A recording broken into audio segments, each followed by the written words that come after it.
So hi guys, today I'm going to tell you all the pros and cons of iQOO 7 so that you can make a very well-informed buying decision when iQOO 7 releases at the end of this month in India. Now this iQOO 7 is now not going to come in just one variant but rather three variants, where it also will include a light variant which is slated to be the iQOO Neo 5.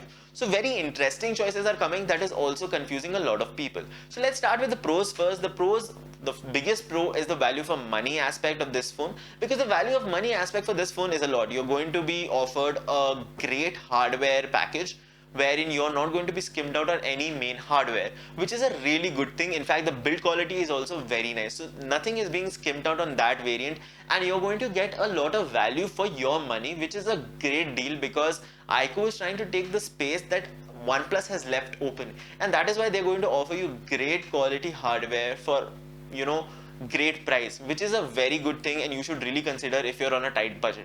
The second thing, that is the gaming centric features of this phone. So iQOO is a very gaming centric brand, it's a very performance focused brand. So when you talk about heat, right, cooling and heating, all of those things, that's where iQOO will shine when you compare it to other phones in this price segment, which is OnePlus for that matter of fact.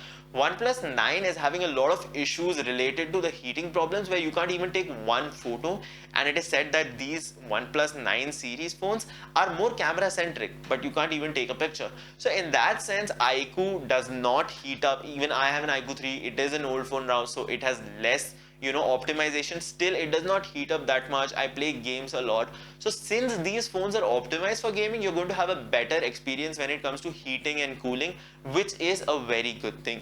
Another thing that is going to work for iQOO 7 are the fast refresh rate displays. The fast refresh rate displays are going to help iQOO 7 a lot, because these fast refresh rate displays were missing in iQOO 3, and that's why a lot of gamers did not buy that phone.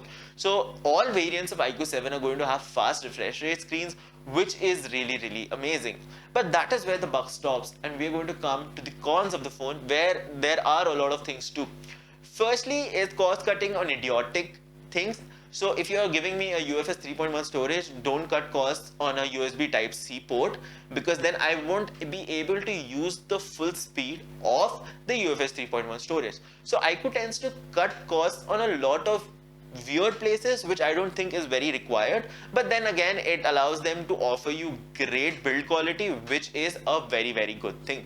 So you must keep in mind, if these small quirks that iQOO phones have do bother you, probably this is a big con for you. Another thing that is a con is the software. So since iQOO is a very new company, their development and their in general bug fixing is comparatively slow to other companies, and their software lacks the finesse that most of the other companies in this segment have.